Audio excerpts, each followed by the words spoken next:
तो हेलो दोस्तों, स्वागत है आप सभी लोगों का हमारे यूट्यूब चैनल सम्राट अकेडमी में। तो दोस्तों, मेरा नाम आकाश है स्टूडेंट। इस वीडियो में हम बात करने वाले हैं जो ये प्रश्न आपको दिखाई दे रहा है, बहुत ही ज़्यादा काफ़ी महत्वपूर्ण प्रश्न है। ये आपका 6 नंबर का पूछता है। कितने नंबर का? 6 नंबर का। मैंने एनालिसिस किया तो देखा 10 साल विगत 10 वर्षों में सबसे ज़्यादा अगर लॉन्ग इंपॉर्टेंट क्वेश्चन में पूछा गया तो ये प्रश्न पूछा गया है। ठीक है, बहुत ही ज़्यादा महत्वपूर्ण प्रश्न है। आपको 6 मार्क्स से प्रश्न आपको दिलाएगा। तो लॉन्ग इंपॉर्टेंट है तो थोड़ा बड़ा इसे सॉल्व करने में टाइम तो लगेगा ही लगेगा, लेकिन फिलहाल आपको इस वीडियो को शुरू से लेकर लास्ट तक देखना, क्योंकि 6 नंबर ये कई वीडियो में आपको मिल जा रहे हैं। ठीक है, वीडियो को शेयर नहीं किया तो शेयर कीजिए, लाइक नहीं किया तो लाइक कीजिए, चैनल पर नए हैं तो चैनल को भी सब्सक्राइब कर लीजिए। चलिए, दिया है कि यदि 3 cot a बराबर 4, देखिए दिया है 3 cot a बराबर 4, तो जांच कीजिए कि 1 - 10 स्क्वायर ए बटे में 1 + 10 स्क्वायर ए बराबर कॉस स्क्वायर ए माइनस साइन स्क्वायर ए, इसका वैल्यू ज्ञात करना हमको। ठीक है, तो ये प्रश्न हम यहाँ पे लिखे हैं कि 3 cot a बराबर 4, तो जांच करना हमको इतना।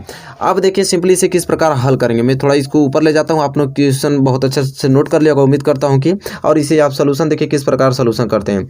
आराम से चीज़ों को समझते हुए चलेंगे स्टूडेंट। ठीक है, देखिए दिया यहाँ पे आपका 3 cot a बराबर क्या दे रखा है? 4 दे रखा है। ठीक है, अब देखिए स्टूडेंट हमको करना क्या है यहाँ पे, अगर यहाँ से मैं cot a की वैल्यू निकालूँ तो यहाँ पे क्या हो जाएगा? cot a बराबर, देखिए cot में ये 3 गुणा में है और ये 3 गुणा में इधर भेजेंगे तो 3 कहाँ जाएगा? भाग में आ जाएगा। तो ये हो जाएगा 4 बटे क्या हो जाएगा? 3 होगा कि नहीं? इधर गुणा में तो इधर जाएगा तो भाग में आ जाएगा।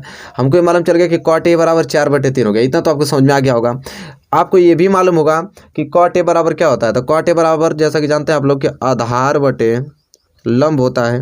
यही तो होता है, cot a बराबर आधार बटे लंब होता है स्टूडेंट। ठीक है, अब देखिए तब आधार बटे लंब हो गया तो हमको ये मालूम चल गया कि आधार यहाँ पे 4 आ गया, लंब यहाँ पे कितना आ गया? 3 आ गया। तो जैसा कि आप लोग जानते हैं कि अनुपात में है। ठीक है, तो अनुपात में एग्जैक्ट तो वैल्यू होती नहीं उसका कि आपका आधार 4 ही 4 है, चाहे लंब 3 ही 3 है, नहीं, ये अनुपात दिया रहता है। इसके बराबर कोई नियतांक हमको मानना पड़ेगा, तो इसके बराबर हम के मान लेते हैं स्टूडेंट। तब हम के मानेंगे तो हमको ये मालूम चल जाएगा कि आधार जो हमारा है, आधार हमारा कितना हो जाएगा? 4 के हो जाएगा। ठीक है, और स्टूडेंट लंब जो हमारा होगा, लंब हमारा क्या हो जाएगा? 3 के हो जाएगा। ठीक है, तो अब ये मालूम चल गया कि आधार यहाँ पे एग्जैक्ट वैल्यू 4 के आ गया और लंब हमारा 3 के आ गया।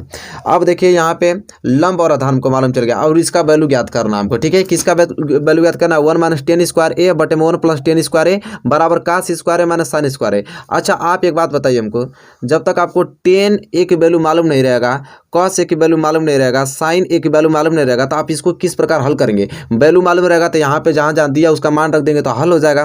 तो सबसे पहले इसका वैल्यू निकालना पड़ेगा हमको स्टूडेंट। ठीक है, तो वैल्यू निकालने के लिए देखिए हमको क्या करना पड़ेगा, एक समकोण त्रिभुज हम बनाता हूँ यहाँ पे, आप इसको इससे अच्छे तरीके से समझ लीजिए। चलिए यहाँ बना देता हूँ, थोड़ा छोटा पड़ेगा।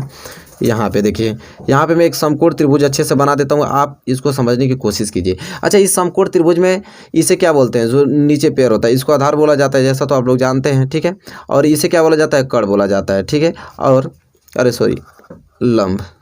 ठीक है, क्या? लंब। ठीक है, कड़ तो ये होता है, सबसे बड़ी भुजा कड़ होती है। ठीक है, ये कड़ हो गया, तो ये लंब हो गया, कड़ हो गया, आधार हो गया। अब देखिए इस फिगर में हमको क्या दिया? आधार हमको दे रखा है। ठीक है, आधार हमको कितना दे रखा है? 4 के दे रखा है। ठीक है, और लंब कितना दे रखा है? 3 के दे रखा है। कड़ का कुछ हमको पता ही नहीं इसका, तो सबसे पहले तो हम यहाँ कड़ निकालेंगे। ठीक है, तो कड़ निकालेंगे, तो कड़ निकालने का फॉर्मूला क्या होता है? तो पाइथागोरस प्रमेय से कि कड़ स्क्वायर बराबर लंब स्क्वायर प्लस आधार स्क्वायर, ये तो होता है कड़ स्क्वायर बराबर। ठीक, और किस नियम से? तो यहाँ पे लिखना पड़ेगा कोष्टक में, पाइथागोरस प्रमेय से। किस प्रमेय से? पाइथागोरस प्रमेय से। ठीक है स्टूडेंट, अब देखिए यहाँ पे कड़, अब इसका नामकरण कर देते हैं, तो ये हो जाएगा आपका ए और ये हो जाएगा आपका बी और इसका मान रख देते हैं सी। अब देखिए कड़ यहाँ पे क्या है? कड़ आपका यहाँ पे ए सी है तो हम लोग लिख देंगे ए सी स्क्वायर बराबर, लंब यहाँ पे आपका बी सी है तो हम लोग लिख देंगे बी सी स्क्वायर, प्लस आधार यहाँ पे ए बी है तो हम लिख देंगे ए बी स्क्वायर। ठीक है, अब देखिए ए सी का वैल्यू तो हमको निकालना है, ये कड़, तो हम लिखेंगे ए सी स्क्वायर बराबर बी सी का वैल्यू कितना दिया? लंब 3 के, तो 3 के का स्क्वायर और प्लस ए बी की वैल्यू कितना दिया है? 4 के, तो हो जाएगा 4 के स्क्वायर। अब इसे हल करेंगे तो क्या हो जाएगा? ए सी स्क्वायर बराबर 3 का वर्ग करेंगे तो 9 के का स्क्वायर करेंगे तो के स्क्वायर, 4 का वर्ग करेंगे तो 16 के का स्क्वायर करेंगे तो के स्क्वायर। तो मतलब 3 का स्क्वायर 9 के स्क्वायर और 4 का स्क्वायर 16 के स्क्वायर। अब हमको तो ए से निकालना है, ए से निकालेंगे तो ये वर्ग है तो इधर जाएगा तो किस में जाएगा, वर्गमूल में। तो वर्गमूल में 9 के स्क्वायर और प्लस 16 के स्क्वायर आ जाएगा। ठीक है, अब सिंपली करना हमको स्टूडेंट यह है कि यहाँ से ए से जब वैल्यू निकालेंगे तो ये तो आपस में जुड़ जाएगा, क्योंकि ये 9 के स्क्वायर है, ये 16 के स्क्वायर है। तो 9 और 16 कितना हो जाएगा, 25 के स्क्वायर हो जाएगा। ठीक है, अब यहाँ ए से तब निकालते हैं तब 5 का वर्गमूल निकालेंगे। अरे 25 का वर्गमूल क्या होता है 5, और के का वर्गमूल के स्क्वायर 2 बार है तो यहाँ से 1 के बाहर निकल जाएगा तो ये हो जाएगा 5 के। मतलब ए सी बराबर कितना निकल जाएगा 5 के। और ए सी हमारा क्या था, कड़ था, तो कड़ बराबर ही हमको मालूम चल गया 5 के। अब इस चित्र में देखिए कड़ आपको 5 के दे दिया। अब सिंपली देखिए यहाँ पे लंब 3 के, आधार 4 के और कड़ 5 के। अब सब कुछ आपको दे रखा है, बस आपको वैल्यू ज्ञात करना। ठीक है, तो देखिए सबसे पहले वैल्यू हम किनका ज्ञात करेंगे, पहले हम tan का ज्ञात करेंगे, फिर cos का ज्ञात करेंगे, फिर sin का ज्ञात करेंगे। तो ज्ञात करने के बाद जहाँ जहाँ इसका मान दिया वहीं रख देंगे, इसका आंसर आ जाएगा। तो इस स्लिप में आप लोगों को मैं बताता हूँ कि इसका कैसे हल करेंगे। ठीक है स्टूडेंट, देखिए सिंपली आपको करना है यहाँ पे सबसे पहले हम किसका वैल्यू निकालेंगे, tan a का। ठीक है, अच्छा tan a बराबर एक फार्मूला होता है, बहुत ही सिंपल तरीके से आप निकाल देंगे। tan a बराबर फार्मूला होता है 1/cot a। ठीक है, ये फार्मूला होता है 1/cot a। तो यहाँ से आप tan a निकाल सकते हैं, tan a बराबर 1/cot a। और cot a का वैल्यू दे रखा था कितना, 4/3 दे रखा था, तो यहाँ पर हम लिख देंगे 4/3। अब इसे हल करेंगे तो 3 कहाँ चल जाएगा, ऊपर चल जाएगा। तो हमको मालूम चल जाएगा कि tan a बराबर 3 का गुणा 1 में होगा तो 3/4। तो tan a बराबर तो आपके कितना आ गया, 3/4 आ गया। ठीक है, यहाँ से tan a बराबर 3/4 आ गया तो फार्मूले के हिसाब से। अब देखिए किसका हमको निकालना पड़ेगा, साइन दिया था। और साइन a बराबर क्या होता है, तो लंब बटा कितना होता है, कड़, लंब बटा कड़, ये फार्मूला होता है ना साइन 1। तो साइन a बराबर लंब बटा कड़। अब लंब कितना हमको दे रखा था 3 के, और कड़ कितना दे रखा है स्टूडेंट 4 के। अब के से के कैंसिल और 3/4 आ गया। ठीक है, अब स्टूडेंट देखिए कड़ कितना दिया, सॉरी कड़ 5 दिया था ना, तो यहाँ पे 5 लिखेंगे, क्योंकि देखिए मैं दिखा देता हूँ फिगर में। कड़ कितना दिया आपका 5 के, तो यहाँ 5 के, तो के से के कैंसिल हो गया, तो ऊपर 3 और नीचे 5, तो 3/5 आ गया क्या, साइन है। इसी तरह पहले हमें cos a का भी निकालना पड़ेगा। तो cos a का होता है आधार बटे कड़। ठीक है स्टूडेंट, आधार बटे क्या होता है, कड़ होता है। अब देखिए आधार कितना दे रखा है, यहाँ पे फिगर में दिखाता हूँ। आधार आपको 4 के देखा है, कड़ आपको 5 के, तो हो जाएगा ऊपर 4 के बटे में हो जाएगा 5 के से के कैंसिल, तो 4/5।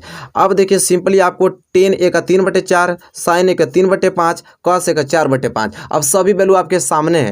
आपको मान किसका ज्ञात करना था, तो यहाँ पे मैं उतार देता हूँ 1 - tan स्क्वायर a बटे में 1 + tan स्क्वायर a बराबर दे रखा था cos square a minus sine square a दे रखा था।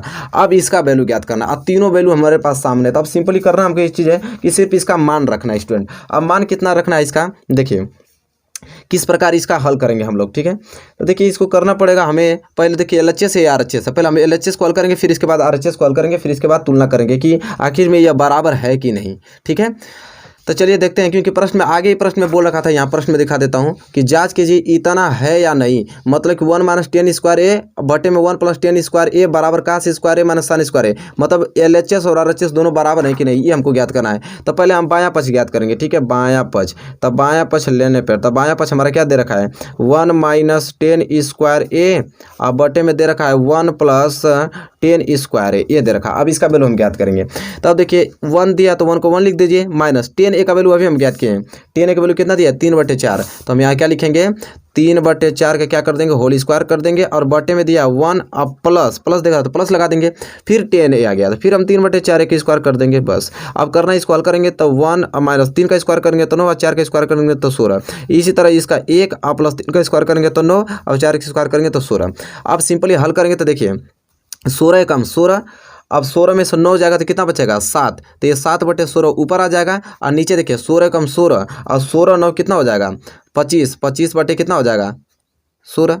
ठीक है, अब देखिए स्टूडेंट आपको करना क्या है, यहाँ से देख पा रहे हैं तो 16 से 16 क्या हो जाएगा, कैंसिल हो जाएगा, ऊपर बच गया 7, नीचे बच गया 25, ये 7/25 आ गया किसका, बायां पक्ष। बायां पक्ष का वैल्यू कितना गया 7/25। इसी तरह अगर दायां पक्ष में हल करता हूँ उसका भी 7/25 आ जाता है, तो मतलब ये दोनों आपस में बराबर हैं, और नहीं आता तो नहीं है। तो दूसरा आप लिखेंगे हम दायां पक्ष लेने पर। ठीक है स्टूडेंट, क्योंकि बहुत बड़ा क्वेश्चन है 6 नंबर, इसी तरह नहीं देगा आपको, दायां पक्ष लेने पर। ठीक है, दायां पक्ष आपका दिया है कि cos square a minus sine square a। ठीक है, अब देखिए cos का वैल्यू कितना दे रखा है 4/5, तो हम लिखेंगे 4/5 5 का होल स्क्वायर माइनस साइन ए का वैल्यू देखा 3/5 और 3/5 का होल स्क्वायर। ठीक है, इसी तरह 4 का स्क्वायर करेंगे तो 16 और 5 का स्क्वायर करेंगे तो 25, माइनस 3 का स्क्वायर करेंगे तो 9 और 5 का स्क्वायर करेंगे तो 25। नीचे दोनों 25 है तो एलसीएम आपका 25 ही होगा और ऊपर 16 में से 9 घटा दीजिए, 16 में से 9 जाएगा तो 7/25। अब देखिए दायां पक्ष भी 7/25 आ गया और इधर बायां पक्ष भी 7/25 आ गया। मतलब हम इसको कह सकते हैं, इसलिए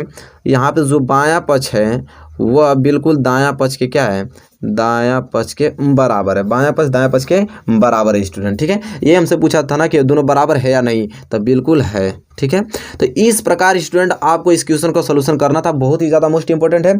इसको 1 या 2 बार जरूर आप देखकर मतलब इस क्वेश्चन को प्रैक्टिस करके जाइएगा, 6 नंबर का सवाल है। ठीक है, तो बताइए स्टूडेंट आपको वीडियो कैसी लगी। वीडियो आपको अच्छी लगी तो प्लीज़ लाइक कीजिए और चैनल पर है तो प्लीज़ चैनल को सब्सक्राइब कर लीजिए और बेल आइकन को भी प्रेस कर लीजिए। तब तक के लिए दोस्तों धन्यवाद, मिलेंगे आपसे नेक्स्ट वीडियो में।